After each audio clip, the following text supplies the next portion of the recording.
Hi guys! Good afternoon. So ayan po, napakainit dito ngayon. Grabe guys. So buti na lang dito sa area na to, sa ating mga strophytum ay medyo naano na sila guys kasi meron tayong puno sa likod ng ating greenhouse. So natatakpan na sila guys kasi bumaba na yung araw. Pero mga ano pa lang ngayon guys, mga 3 PM pa lang pero grabe. Grabe guys yung init.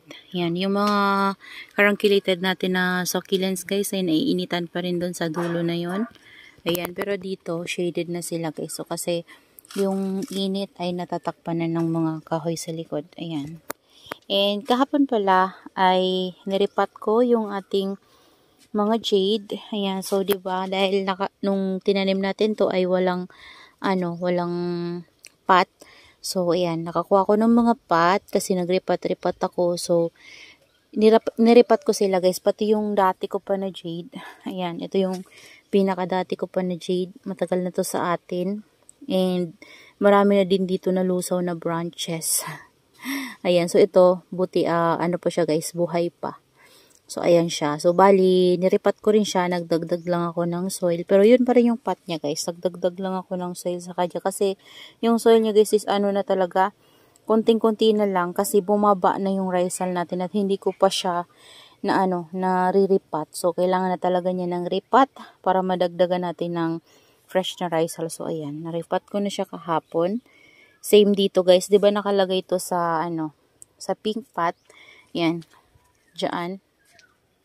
Sa ganyan na pot guys, oh. Yan. Nilipat ko sila dito sa black pot. Yan, para na sila, uniform na tingnan.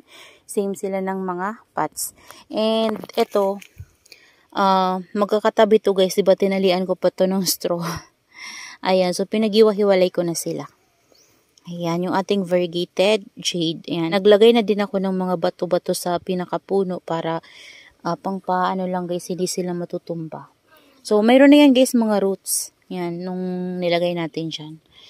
Ayan, tapos, yung pot na pinagkuhanan ko sa kanila guys ay nandoon. Ayun, nilipat ko yung, yung modimosyl natin guys, doon sa pot na pink. Ayan, so yan guys. Yan siya. So, yan na yung ating modimosyl. So, yung isa, hindi ko pa naripat kasi wala na guys, wala nang pot na ganito. So, ayan, pare-pareho na sila ng pot. Yun na lang, yung isa na lang yun na yun guys. So, ito, medyo maliit pa to nung nabili natin. Hindi pa talaga ganyan kalaki. So, dahil lumalaki na sila, niripat ko na sila dyan. Para, mas lumaki pa sila. So, ang ganda nito guys kapag, lumaki na, as in, napaka-curly ng mga leaves niyan. And, lumalaki po talaga yan, succulents na yan.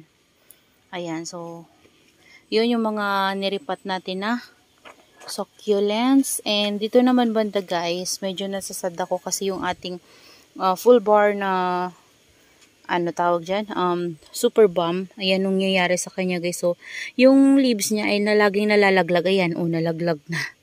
Ayan, yun nga yung leaves niya guys na iba, nalalaglag siya. Ayan, same dito sa isang ito guys, Pero yung pinaka-rosette niya, hindi pa naman. So, parang ngayon lang siya nag-acclimatize. Ayan, kasi sobrang init. So, nilipat ko na nga siya, guys, dito sa, sa gilid na to. So, before, ito yung nakalagay sa gilid na yan. So, nilipat ko na siya dyan para hindi na siya sobrang mainit yung matatanggap niya. Kasi, dyan banda sa gilid na yan, guys, medyo, na talaga, shade na talaga siya. So, yung dito banda ay bright shaded. So, nilipat ko sila ng pwesto kasi baka ako nasusobrahan sa init. So, ayan. Kahit na sila guys, mainit sa taas at hindi ko na tinatanggal, nagaganto pa rin. Tumigil na to guys nakaraan na ganto siya, tapos tumigil na siya, tapos ngayon bumalik na naman. Ayan, pati ito, ganoon na rin yung nangyayari sa kanya guys. So, kalbo na yung dito niya banda. Pero, siguro makaka-recover din yan guys. So, hayaan ko muna sila dyan sa gilid na yan para hindi siya masyadong mainitan. So, tama lang yung sunlight na marireceive niya dyan. Kasi, shaded naman yan guys dyan. So, shaded naman talaga to guys. Kaso lang, bright shaded yung dito banda sa area na to. So, yung dito, medyo hindi na masyadong bright. Kasi, parang naano na rin sila ng mga succulents natin sa top. So, ayan. Ayan. Tapos, itong ating silver bomb, ito tuloy guys, okay naman siya. Hindi siya nag-inarte kagaya ni full bar. So, si full bar talaga ay maselan. Ayan. Kaya kung gusto nyo mag-alaga ng full variegated super bomb guys, ay medyo talaga, medyo maselan. So, ngayon lang siya, nag-inarte. Kasi sobra na talaga guys yung init dito sa lowland. Grabe na. Ayan. Tingnan nyo ito guys, oh. Nag-open na yung flower niya. Ayan, ito sabi ko tatanggalin ko pero hindi ko pa rin matanggal. May mga panibago na naman siya guys na uusbong na flower. Ayan, hindi ko pa rin natatanggal. Pero okay lang yan guys.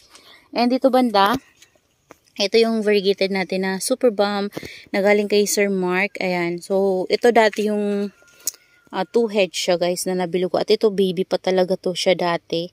So ginawa ko kasi kahit siya guys, nagaganito yung leaves niya oh. Yan. Tingnan nyo. Yan, nagaganyan yung leaves niya.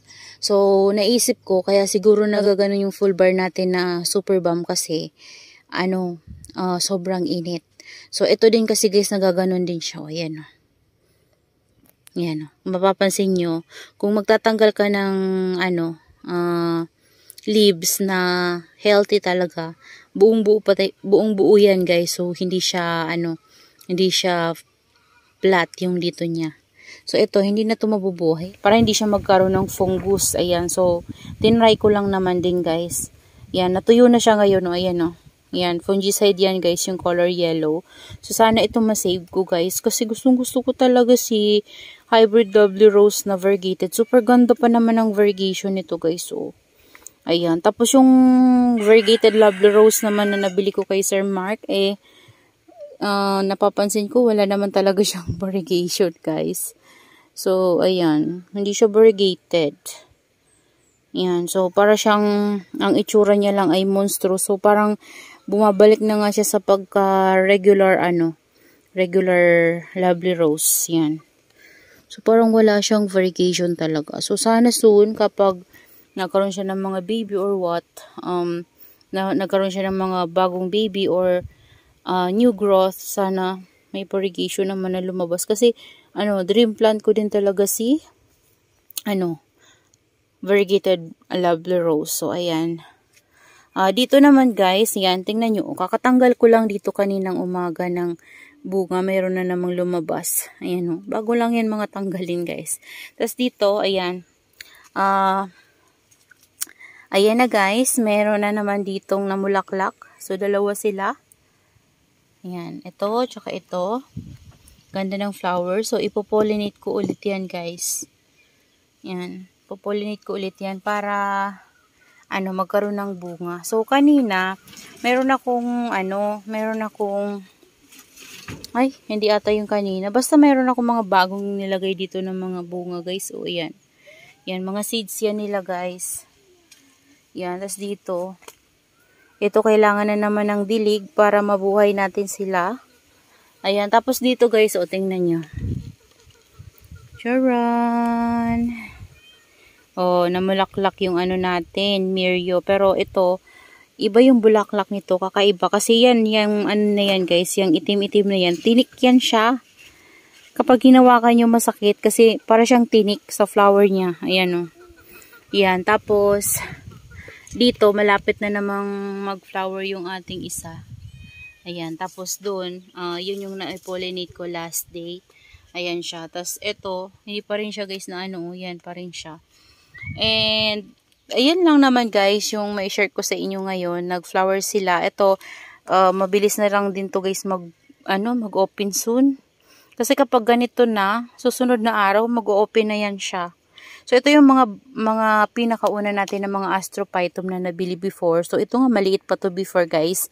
Ano lang to before, guys? 100 pesos nabili ko. Dalawa sila. And, set yun kasi. Kay Ma'am Joanna Succulent. So, siya? Maliit lang siya as in. Maliit lang talaga to dati. So, lumaki na lang siya sa akin. Yan, naabutan niya na to. Dati, ito yung, malaki na, pinakamalaki na nabili ko. Na, astrophytum. Pero, ayan o, tingnan nyo guys. Naabutan na siya nun. Ayan. Same ito, tsaka ito. Sila yung malaki na succulents na nabili ko dati. Tapos ito. Yan, pero naabutan na sila nito. Yan, ang bilis lumaki nito guys. And nagkaroon na rin to ng mga buto sa akin kasi na-pollinate ko na siya. So, halo-halo na kasi guys yung Astrophytum natin. Kapag na-pollinate ko siya, kung sino lang may available na bulaklak na pwede nating i-cross-pollinate, yun yung pinopollinate ko. Kaya naman, hindi ko na alam kung alin yung mother. Ayan. So, ngayon, dahil nakikita ko na sila at ilang beses na sila namumulaklak sa akin, nakikita ko kapag pinopollinate ko sila kung sino malaking magbunga, maraming magbigay ng seeds. Yung ginagawa ko guys na mother. Para, marami tayong bunga na makukuha. So, marami tayong seeds na makukuha. So, ito guys, ito yung nasira ko na Astrophytum. Pero, ayan siya. Buhay na siya guys kasi nagkaroon siya ng root. So, ito talaga isang himala. Yan, himala talaga to guys. Kasi as talaga to na bulok. So, tinry ko lang naman siyang i-save. And na-save ko naman siya. Ang tagal nito guys, bago na nagkaroon ng roots. Ayan. So, kailangan ko yan guys mamaya diligin. Kasi, talaga, super dry na naman sila. Pero kahapon, nagdilig ako dito. Kaninang umaga nga lang, hindi ako nakapagdilig. Kasi, nagligo ako guys ng dogs namin. So, nakakapagod kasi marami sila. So, hindi ko na sila na diligan. So, kapag magdidilig kasi ako guys dito ay stop at morning. Kasi, kapag uminit ay, kapag mainit na ay pwede silang masunburn. So, dapat maaga pa talaga ako guys magdidilig. Tapos, mapuputputan ko agad sila para, hindi sila masunburn kapag uminit. So, kanina, inuna ko muna yung mga dogs ko kasi sobrang init po kasi talaga ngayon. Ayan. So, ayan. Ito yung mga 5 ribs na nabili natin kay Searching Yancy. Ayan nagkakaroon siya ng flower. Yan. Ito tinabi ko na lang yan dyan guys. Yeah, ito yung nasa community pot ko before. Galing to sa yung natin, yung cluster na Astrophytum na magkakatabi as in kumpulan. So, galing to doon. Kinuha ko lang siya, guys. Ayan. So, ayan, guys, yung ating mga Astrophytum. So, yan lang sila, guys. Yan lang yung Astrophytum na mayroon ako dito. Yan. Marami pa mas marami sa kanila yung mga gymno. Ayan. So, pero ito, mapaparami ko rin to soon, guys, kapag palagi akong makakabuhay ng mga babies. Yan. Yung mga galing sa buto na ipopollinate natin. Ayan, Yan, lumalaki na sila, Tingnan nyo, guys. Yan, diba? Kapag palagi tayong makaka-pollinate ng ganyan, kapag nagpa-flower sila, mapaparami natin yan kapag nabuhay. Ayan. So, yun lang muna, guys, yung ating, dito sa update sa ating succulent garden. So, ayan, napakainit and sobrang dry na naman po nila. So, siguro, mamayang hapon, yan, kapag, siguro mga 5 to 6 p.m. yan, pwede na tayong mag-water sa kanila para hindi naman sila guys sobrang dehydrated. Kasi kahit na lagi tayo nagdidilig, nadidehydrate pa rin sila guys. Kasi dahil sa sobrang init na natatanggap nila. Ayan. So kahit na shaded dito guys, so ang sakit ng init.